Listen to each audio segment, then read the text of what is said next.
My hands look crazy. I tie-dyed today. Don't mind that. What's up everyone? Welcome back to my YouTube channel, and if you are new here, my name is Anna. I post queer, quirky content here on this channel each week, and I mean, if that's something you're interested in, then don't forget to subscribe to my channel so that you don't miss out on any of my videos. And in today's video, I am actually taking some inspiration from the one and only Miles McKenna. 2 videos in a row mentioning his name, but I mean, he's the king. So I got the inspiration for this video from one of his TikToks where he Googled LGBTQ fun facts and he just started like reading them off. And before he even started reading them off, I was like, what a fun idea would it be to just not listen to any of them, Google them and read them to you as I read them as well, and we'll kind of go through them together. So if you're interested in learning about some LGBTQ plus fun facts, then let's get started. Okay, so I am Googling LGBTQ fun facts. Oh, 11 LGBT life, nope, that was wrong. 11 facts LGBT life in America. Is that English?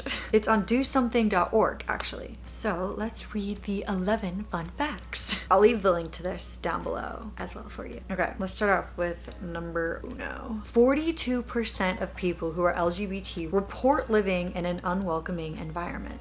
42% of people. That's actually crazy, because I guess it would make more sense to me if 42% of like LGBTQ youth would report living in an unwelcoming environment, but 42% of all LGBTQ people, that's crazy to me. That's literally almost half of the LGBTQ plus community thinks that they live in an unwelcoming environment, which probably just means the city they live in, the state they live in, the area they live in, the apartment complex that they live in, just they sometimes can feel uncomfortable for being who they are. That's insanity to me. And that was from something done in 2014. So I would hope that maybe it's better now. That's crazy. Okay, next. Oh my gosh. 80% of gay and lesbian youth report severe social isolation. Honestly, I think that probably just has to do with people feeling uncomfortable to like go out in public and be who their true selves are, because they're uncomfortable with being gay and expressing that in their communities maybe. But 80%? That's a B. That's like a good grade. I don't know where I was getting with that, but like that's sad. Probably because they are maybe not out yet or are just uncomfortable with being themselves, that they feel like they have to completely socially isolate themselves, or other people push them to basically be socially isolated. That is so sad. I was always the kid in middle school and high school before I came out that would like seek out the not yet out gay kids and make an effort to be their friends, just because I knew that people were like making fun of them behind their backs, and it just, if anything got under my skin, it was that. It always made me so mad. Yeah, one of my best friends was a guy in middle school, and he is out now and he is living his best life. We kind of like separated, parted ways, I guess, but he's living his best life, and I think that's freaking awesome of him. But yeah, we were super close, and we are both gay now, so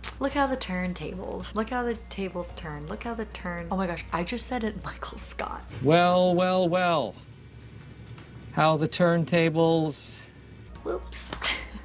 Okay, 3. 6 in 10 LGBT students report feeling unsafe at school because of their sexual orientation. I never really felt unsafe because I guess when I was in school, I just really didn't know that I was gay, but I do think that any of the instances where my like queerness came into question in my little young head, I felt uncomfortable. Like when I had a crush on my teacher, like it's not like I was a perv, but yes, in the locker rooms, I would sometimes be uncomfortable because I just didn't know where to look. But yeah, I definitely felt uncomfortable and not unsafe. But that's so sad to know that so many kids feel unsafe, and I think that's ridiculous. Like, I think schools could definitely be doing a better job, and I know that people are working towards inclusion overall, but 6 in 10 is like honestly unacceptable. That's crazy. Number 4, 90% of teens who are LGBT come out to their close friends. That's awesome. I think that's amazing. I think honestly that number is so high because it's easier for kids to come out to their friends a lot of times than it is their family, because your friends like completely accept you for who you are, but your family could definitely judge you, and there's more pressure when it's your family. So I think it's awesome that so many LGBTQ kids can feel so comfortable coming out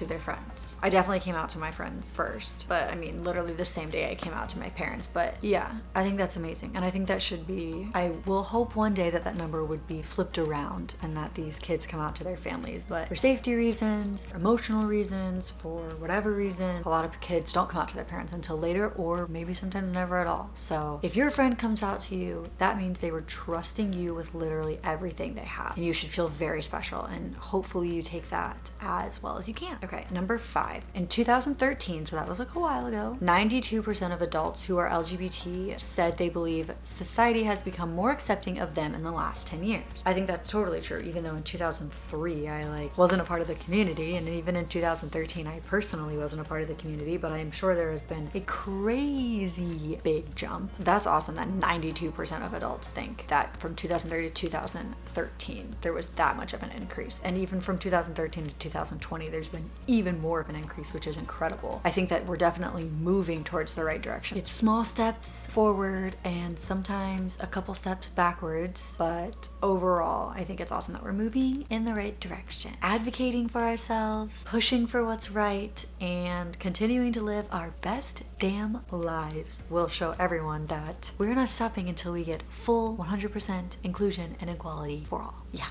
What's next? Young people who are LGBT and who are out to their immediate families report feeling happier than those who aren't. Duh. Who wouldn't be? If you're out to your family, that is like, your shoulders are like up here when you're not out to your family. And then when you're out to your family, your shoulders are like, it is like such a sigh of relief to just come out, because even if your family didn't really know, you're still walking around like tense every single day around your family, because God forbid they were to find out about anything without you being the person to tell them first. So I mean, yeah, I can totally believe that they're way happier than kids who aren't, which is sad because it's something as small as just telling your family that you love who you love, and it's maybe not who they love, but it can be that much of a weight on your shoulders. So know that if you're a family member of someone who came out, that took a lot for them to come out to you, and I guarantee you they feel so much better, as long as obviously everything was perceived well. And if you did come out to your family and things weren't perceived so well, know that you have a family here on this channel and social media and wherever. Family doesn't always have to be blood, so just know that if your family isn't accepting of you now, hopefully maybe one day they will be, but even if they're not,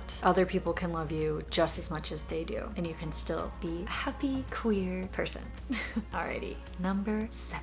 While non-LGBT students struggle most with school classes, exams, and work, interesting, their LGBT peers say the biggest problem they face is unaccepting families. Oh yeah, 100%. I don't really see the correlation that much between the two, but I mean, I guess it could be LGBT youth instead of students. They're like literally calling non-LGBT students dumber. Is dumber a word? More dumb? Whatever. As I'm sitting here being gay and like probably more dumb than someone else, whatever, you know what I mean. Yeah, I mean, that's the biggest thing. If you're straight, you don't ever have to worry about your family not accepting you for your sexual orientation. There could be other things that you have to worry about, but you never have to worry about the person you're bringing home if their gender is going to affect your family. So yeah, I mean, I think that's huge. That's like one of the biggest things, and that's honestly a lot of the reason why a lot of LGBTQ youth or just people that aren't out to their families are depressed or quick to react to people. You know, it's like they have so much built up inside that they just want to like shout from the rooftops, but they're having such an issue with it because they're not out to their families. I can't even imagine that. And number 8 says, as of July 2014, so 6 years ago, same-sex marriage is legal in, oh my god, this is crazy, is legal in 19 states plus the District of Columbia. 19 plus DC in 2014. That's insane. Only, like, that's less than half of the states in the US made same-sex marriage legal in 2014. I could not imagine if same-sex marriage was not legal right now. That's so crazy to me. And I know it's only been like a few years since it was legalized to begin with, but that still blows my mind. Like, it's 2020, but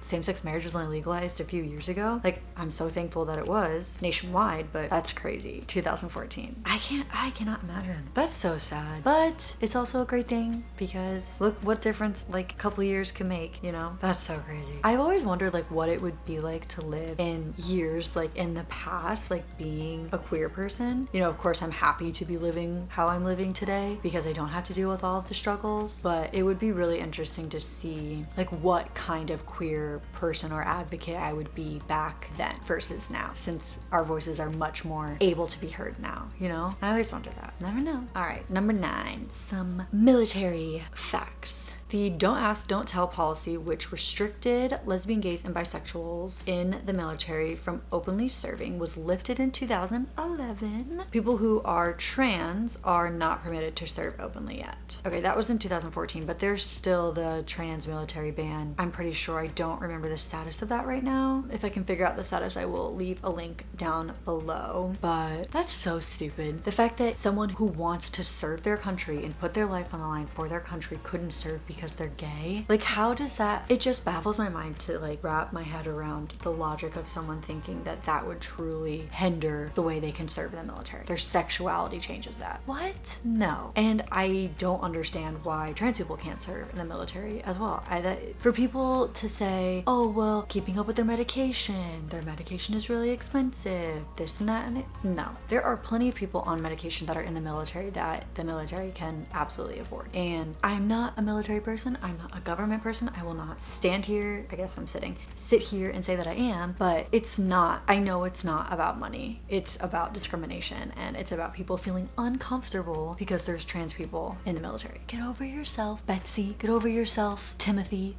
You're fine. And if someone wants to serve in the military, I don't care if they're anything. You know what? I don't even care. I don't care. If they want to serve in the military and they are mentally, emotionally, and physically able and ready to serve, let them serve. And thank you for all those who do serve, because that takes one hell of a person that I am not, but I am grateful and thankful for all the people that do.